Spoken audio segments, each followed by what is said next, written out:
Angeles. I'm the life sciences reporter with the Boston Business Journal. Welcome to Accelerating Discovery.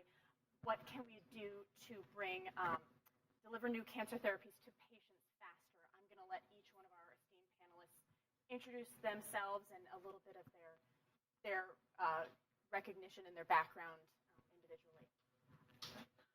I'm Donna Cryer. I am the founder and CEO of the Global Liver Institute. I am also concurrently the interim executive director for the People-Centered Research Foundation, which is comprised of health plan networks and clinical research networks with a particular expertise in observational studies and real-world evidence generation.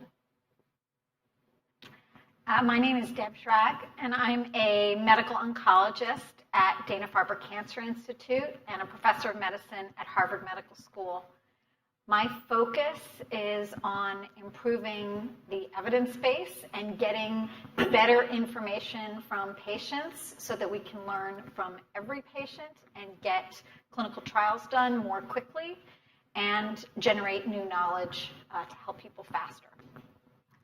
Hi, my name is Erin Miller. I'm with Lazarex Cancer Foundation. Lazarex is a patient advocacy organization that was founded based on the heels of my experience with my husband Mike's battle with pancreatic cancer 15 years ago and what we learned along the way. I'm the development manager and the impact program liaison for Lazarex. Hi everyone, this is Karim Iskander. I am the medical affairs lead for leukemia and lymphoma at Amgen. And I look forward to the discussion today of this very important and timely topic. Thank you, everyone. So we're here to talk a little bit about the world of oncology, what is happening in research, and how we can adapt clinical trials to make them more accessible for patients and bring new treatments to them faster. Donna, I wanted to start with you because it's been reported that only about 5% of adult cancer patients are enrolled in clinical trials. Now, why is that, and what can we be doing to remove some of those barriers from their way? So unfortunately, that statistic is correct when you look across all cancers, and we really need to transform this to make a culture of clinical trial participation. So I think that there are three primary barriers to patient enrollment and participation in clinical research when you're looking across cancers as a whole. So the first is awareness. There's such low awareness about clinical trials, and one of the things that the Global Liver Institute has done to combat that aspect of it is to make sure that integrating clinical trial participation into our core messaging strategy and having patients understand across the board that participating in a clinical trial should be a consideration no matter where you are in your point of treatment. The second point is location. As they say in real estate, location, location, location. It's just as important in healthcare and in clinical research.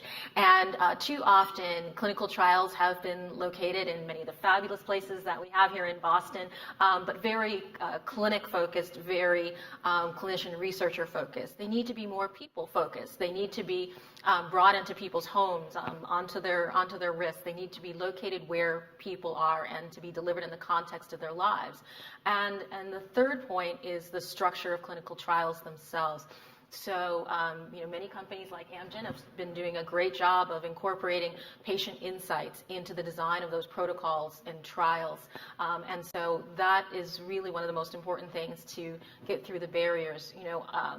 In liver cancer specifically, the greatest barrier is getting people diagnosed early enough so that they can take advantage not only of the number of treatments that we now have available, but in those research options. And so one of the ways that we've tried to alleviate that, because when you're diagnosed with cancer, time both speeds up and slows way down and stops. And so at that point where you want to quickly know what is the next step, what should you be doing, to be able to lay out the entire pathway of options for people along research so that they understand participating in this trial may preclude them from participating in another, and really mapping out at the beginning what that needs to look like.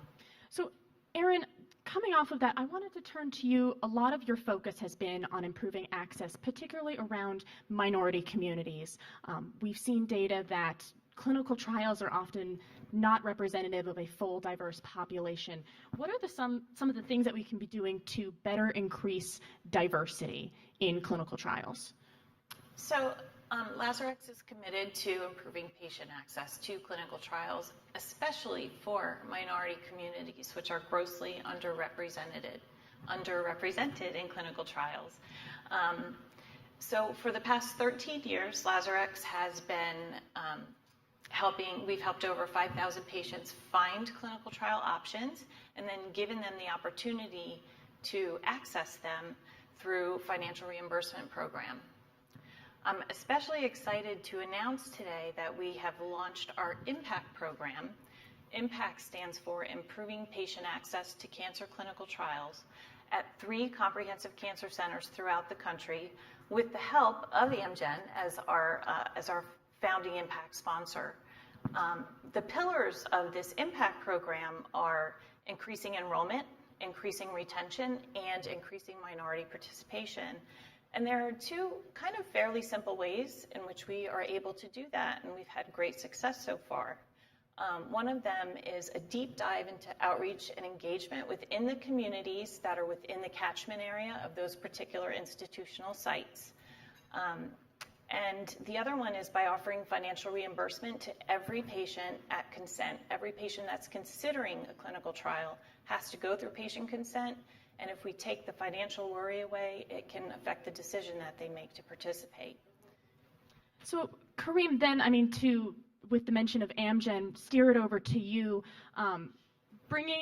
Improving the access of patients to clinical trials, that's just one side of everything. What steps are Amgen taking to streamline what could be a very lengthy process for patients? It's a very good question. Improving how we do clinical trials is a very important focus for Amgen now. We believe cancer treatment is at the cusp of a major transformation with targeted immunotherapy, cellular therapy, more specific biomarker-driven treatments that will allow for more personalized treatment for patients, as well as aiming higher, basically higher expectations from therapies.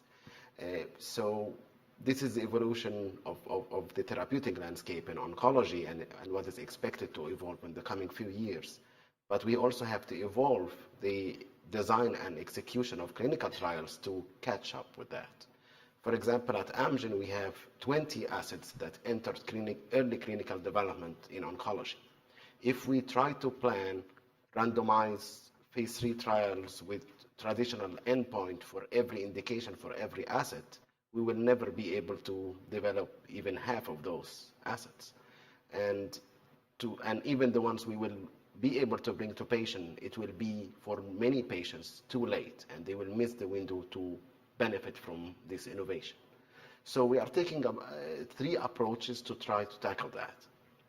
One is smart designs for clinical trials, like adaptive statistics, where the trial size change based on the emerging data from the trial, or using a single arm clinical trial with historical comparison.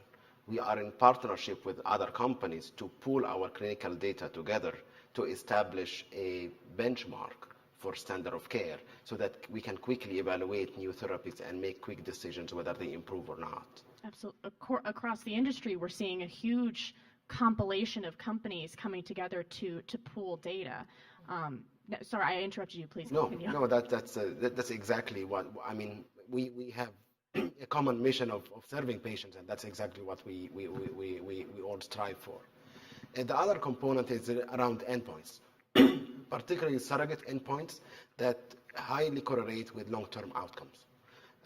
For many diseases, it's almost not feasible to wait for measuring overall survival.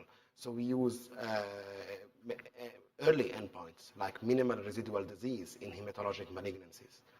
2 years ago, we had Blincyto approved for acute lymphoblastic leukemia with minimal residual disease.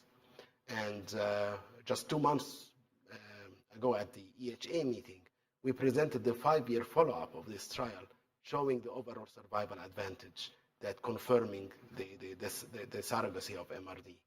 Those type of examples, I mean, and this was also a single-arm study with historical comparator. So those type of example really is the future for development of new drugs in oncology with the speed and urgency that patients deserve. The third and last component is actually incorporation of the patient voice in clinical trials. I remember a year ago I was initiating a study it was patient-centric study, aiming to improve the experience for patients. And I was very excited to share with an advocacy group the design of the study, and the first question they asked me, have you actually asked the patients for feedback? And we haven't at the time, but we quickly corrected that. And sure enough, after conducting patient ad boards and interviews, we did change the design of the study, eliminated many nice-to-have assessments that makes it more appealing, more feasible for patients to participate. And we continue to innovate in trial design, but most importantly, maintain adequate ability to define the safety and efficacy of products before offering in the market. If you could give one or two examples of some of the things that you change in a patient-centric trial, I think that could be a novel concept for people who aren't coming from a clinical background. Yeah, a couple of them. One is what I just mentioned about eliminating unnecessary or kind of nice-to-have assessments. Sometimes we plan for everything to make sure, what if we get this question from regulator, what if we get this question from payers, but then it increased the burden where, for patients who have other alternatives, like in the United States, it becomes very challenging to participate in clinical trials. Another component which we start to integrate now is incorporation of digital health and trying to reduce the visits or the need for patients to come to the clinic, but instead use some of the digital technology to communicate vital signs and information directly to the research nurse so that they can monitor the patient remotely. I think that's a perfect segue to go over to Deborah.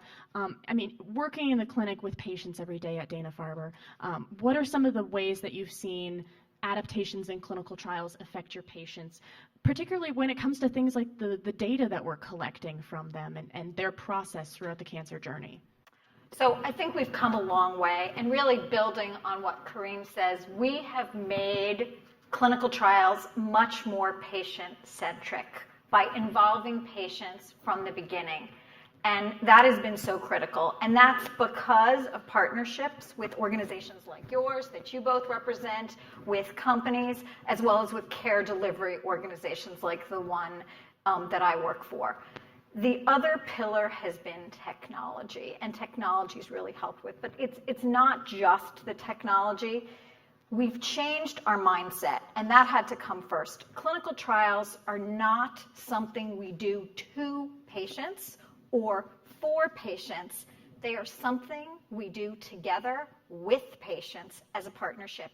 And simply changing that mindset is critical.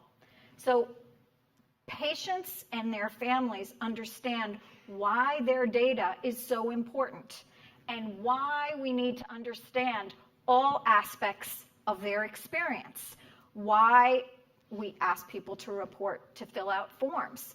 Well, we ask people to fill out forms because we learn vital information about who's getting a benefit and who's getting a harm. And that lets us intervene earlier and change things that need to be changed, figure out who a new drug isn't safe for, how something needs to be modified. But we've had to get better. We've had to move away from paper and clipboard. We now get information from patients on their smartphones in between visits. I treat GI cancers, and some of my favorite patients are the ones who drive down from northern Maine. That's about a 6-hour drive. There's a lot of potato farmers and there's a lot of lobstermen. They do not want to come to Boston. So we have to figure out how to partner with oncologists in Maine so that those patients can go on clinical trials without driving to Boston. That's an issue that you care about a lot. But we are now able to capture the patient experience digitally, using technology to partner with oncologists who don't work in major cancer centers. We used to ask patients to come back again and again, partly for us, because we wanted to make sure, are you okay? Is this safe? Is this new drug working? Well, to make us feel better that we're not causing any harm, that's not a good enough reason to make a patient drive 4 hours to visit us. Well, that's a great place to end. We are hoping that everybody who is tuning in will continue to come back. We're going to turn it back over to the Washington Post staff. Thank you, and thank you to my panelists.